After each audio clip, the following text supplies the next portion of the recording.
Goeiedag, dames en here. My naam is Marlo Elwer. Ek is 'n graad 10 leerder aan die Hoërskool D.F. Malherbe in Port Elizabeth.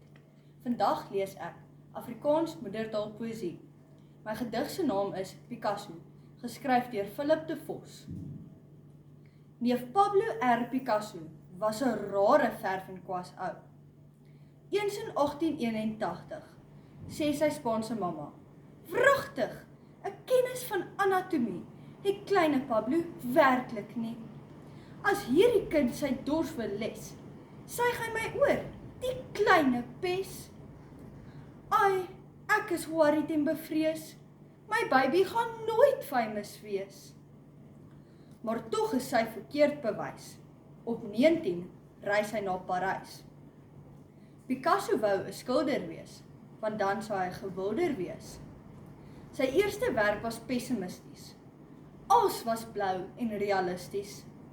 Maar kort daarna word alles rooskleurig, al te pragtig, pink en keurig. Maar toe hy op sy bril gaan sit, skrik Pablo sy kiewe wit.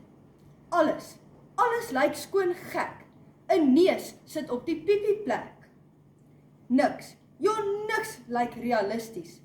En deur sy erg gekraakte lens, vul hy op laas sy beurs plus pens.